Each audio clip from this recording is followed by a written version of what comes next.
Hello ladies and gentlemen, welcome back to the channel. My name is Mark Roden, and in today's video we are going to be going over my top 10 favorite Lexuses / Toyotas. Yes, I'm bunching them into one because they're the same damn thing.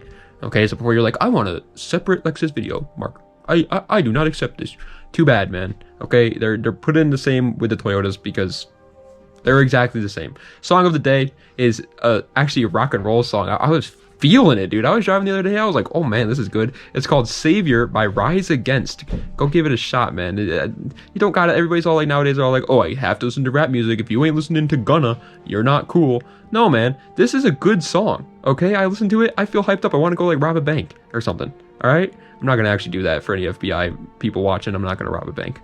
Maybe a small one, like this is a tiny one, you know, maybe just like a little bit, but who knows. Without further ado, let's go right into the list with number 10. Oh, before we get into that, actually, I want to mention, in the background of this video, instead of, before what I usually do is I usually put a cinematic clip of a car, then after that the car doing whatever it belongs to doing, you know. So if it's like a drift car, it'll show drifting. If it's just like a daily driver, it'll do like a POV video. If it's a race car, it'll be racing. Today I'm going to try to do a cinematic video and then another cinematic video. Let me know if you guys like that better or worse than the other way. You guys will see what I mean very quickly if you're avid viewers of the Mark Roden channel, but yeah, let me know what you guys think. But without further ado, let's go right into the list with number 10. Coming in at the number 10 spot is going to the first generation of the GT86 / BRZ / FRS combo wombo. They're all the exact same. The GT86 is it tickles my fancy in some really decent ways. I've always been a big fan of cars that are like lightweight and not super fast in a straight line, but handle incredibly well. It's kind of why I like Japanese cars in general and German cars over like American cars. And the GT86 is just that. However, the reason why it's here at number 10 and not higher on the list is Toyota, after doing some like research and really thinking about it, you know, Toyota has made some freaking bangers of cars, man. So the GT86, even though it is a good car, and on most of my list, it would be up there pretty damn high. It just has so much competition in Toyota that I just couldn't put it any higher. Like you'll soon see why. Everything else is just so much more like, ooh, it's impactful over the GT86. Coming in at number 9, however, is going to the MR2 SW20. This is, I'm gonna say it. You guys are gonna roast me in the comments, but it has snap oversteer because it's mid-engined and rear-wheel drive. It's absolutely bonkers that Toyota even made cars like this back in the 90s, and now what do we have? We're like, come on, man, what the heck? What the heckleberries, dude? Like, this thing was awesome. It was so legendary. Is it fast? No, it's very slow, actually. The car makes 160 horsepower. The turbo model only makes like 200. It's not a fast car whatsoever. And again, that snap oversteer is definitely not something that you want to deal with if you're a new driver. But at the same time, who cares? The thing is sick. It's a legend. And yeah, sure, it's not the easiest to control. But once you master the like snap oversteer, I said it again. I'm just going to keep saying it. That's a good drinking game, by the way. Take a shot every time Mark says snap oversteer. Oh, there's another one. But once you master it, it handles like a dream. Coming in at the number 8 spot, however, is going to the Celica GT4 6th generation. The GT4 was a absolute monster in rally racing. Was it like the best? No, there was a lot of better options. Subaru was really obviously the dominant class. Lancia, however you're supposed to pronounce that word, was incredible. The Evos were incredible. But the Celica GT4 was at least a thing, you know what I mean? And then the 7th gen came out, which, don't get me wrong, I like the 7th gen Celicas. They're really cool cars, but that came out and they never came out with the GT4. Imagine if they made a GT4 7th gen. Oh my god, I would have been in love, because the 7th gen GT I think looks really good. I think body lines work really well, and it's a lightweight little car. It handles pretty decently, but I just wish they had made like a GT4 version, because this is just so cool. And then the spider eyes in the front, the wing it had, like the Supra style wing on the back. Oh man. Coming in at the number 7 spot, this might surprise some people, but it's the Lexus LFA. Again, this one's kind of a weird one because it is 100% not a Toyota. It was never made by Toyota. There is no Toyota variant of the LFA. It's just a Lexus. It's a Lexus LFA. That's about it. There's only 500 of them out there, and it's a supercar. It's honestly, you could even argue it's a hypercar. It is, in my opinion, the best sounding car in the world. However, I haven't actually heard a lot of really good sounding cars in person, so who knows, that could change. But the LFA just sounds incredible, which is already enough to carry it. It's obviously looks wise really cool. But the reason why a lot of people are going to be like, well, it's an LFA. This is probably like the best Lexus or Toyota ever built. Why isn't it higher? it's a supercar. I've just never really been a big fan of supercars, man. It's just, they're too overpriced. So like, I'm broke, first of all, and even if I did have a ton of money, if I had the money to buy an LFA, I would buy every other car on this list and then buy the LFA if I had money left over, because I'd rather have more cars than just one. So coming in at the number 6 spot, people are gonna freaking slap me across the face. It's the IS300 or Altezza, whatever you want to call it. It's yes, I think the IS300 is a car I enjoy more than the LFA. Sue me, man. Okay, I think it's just cooler.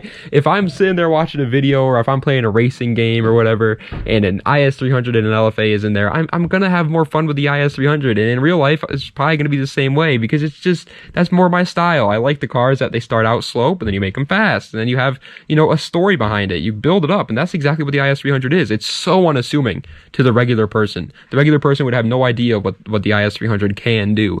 And sure, the 2JZ that's under the hood isn't the best. It's just, it's okay for building power on. You pretty much have to boost it if you want anything out of it, but it doesn't matter, because it's still just such a sick car, and it has such a good history. It's a sedan. Like, that's just baller. Coming in at the number 5 spot, however, is going to the Mark V Supra, the newest Supra. You could argue this is a BMW. I don't care. Go ahead and say it. It says Toyota on it. I'm counting it as a Toyota, okay? It's the Mark V, though. It's the newest one. Everybody knows it. It's been making its rounds in social media for quite some time now. And most people, I would say the verdict on the Mark V Supra is very positive. A lot of people, I would say, definitely like the Mark V Supra over dislike it. But there are that certain crowd that don't. And to those guys that say, are you a psychopath? Because this thing is freaking sick. Okay, here's the thing. Everybody's like, oh, well, it comes with a BMW motor, not a Supra. Who cares? That BMW motor is great. It's a good motor. It comes with an amazing BMW motor, one of the best BMW motors of all time. And it looks incredible. It's rear-wheel drive. It comes with a manual transmission. How many sports cars are doing that nowadays? It's just a legend. I love it. It is literally, it's one of the, how like cars come out and you're like, yeah, that's going to go down into history as a legend. The moment they come out, this is one of them. It'll be remembered for generations, and that's a good thing. The next car, however, I don't actually think will be remembered for generations, because people are already kind of forgetting about it. It's the Lexus RCF. You ever wanted an amazing V8 sounding just monster of a race car from Lexus that's also incredibly comfortable to drive? Well, look no further than the RCF. There's a reason why they use the RCF as their Grid 3 car. It is just a beast. It is a beast of a car, dude. They sound incredible. They have a very good motor for making power on. They're not the most reliable because of the fact that they do have that V8. But they are, comfortable. They have a nice interior. They're good to drive. They handle well. They are heavy. They're very heavy cars, as a matter of fact. They're actually really heavy cars. I think they weigh like 4,200 pounds, if I'm not mistaken. Like, they're freaking heavy cars. But it doesn't matter, because they're fast and they're cool and they sound good. And they're just everything that Lexus stands for. Lexus makes them just freaking ballers, man. Still a viable option even 20 years after it was built. Like, that's just insane. Almost 25 years now after it was built. That is insane. The car is just a monster of a car. However, the reason why it's third place is there's just a couple cars I like a little bit better than it. There's no real reason as to why, but I just like them a little bit better. Like, second place, a car that's always been a massive guilty pleasure of mine, the SC300, but more importantly, kind of the Soarer Z20, or Z30, I should say. It's a Z30. Wait. Yeah, it's got to be a Z30, because the Z10, Z20, okay. Soarer Z30, that one is just even better than the SC300. The SC300/SC400 is not a bad option at all. They're very good cars. They're pretty much like the IS300, but looks better in my opinion. It's a coupe. It has more luxury in it, and it's got a longer wheelbase. But if you get the Soarer, then you get a 1JZ, and that's just freaking, oh my god. Is it as good as a 2JZ? No. Again, the Mark IV Supra is without a doubt the better car of the two, but I don't care, because the SC300 is just so cool. How often do you even see them too? They're kind of underrated. Like, nobody really talks. I mean, they're definitely overpriced still, don't get me wrong, but like, you go to a car meet, there's not going to be a lot of people with an SC300 there, man. There's not going to be. Honorable mention, because obviously I'm not going to be able to choose just 10 Toyotas. That's literally impossible. But it's the 4Runner 5th generation. 5th gen, it's just the newest one. I know I'm going to be definitely, crucified for saying that it's my favorite of them. But I don't know what it is, man. I love the new 4Runners. I think they're absolutely cool as hell. I see overland builds of them all the time. And yes, I like them a lot better than the old ones. I'm sorry, man. I just do. I really like the 5th gens. I think they're really, really nice trucks. I said trucks there, and I'm not going to go back and refilm that. So yes, I meant to say SUVs. I apologize. But anyway, first place is the LC500. Weird one. I know. You were not expecting this. There's no way somebody out there started this video and was like, "Yep, the LC500 is going to be Mark's favorite." No, you weren't thinking that. So I'm sorry to hit you with such a jump scare here, but it is my favorite. It is. I don't know what it is about this LC500. Maybe it's just because it's kind of like, it's not new, but it's new in my mind. You know, I still don't really see a lot of builds on the LC500, and you know, a lot of other people talk about it still. So when I do see it, maybe it just sparks that, you know, interest that cars like the SC300 or Mark IV Supra did when I first learned about those too.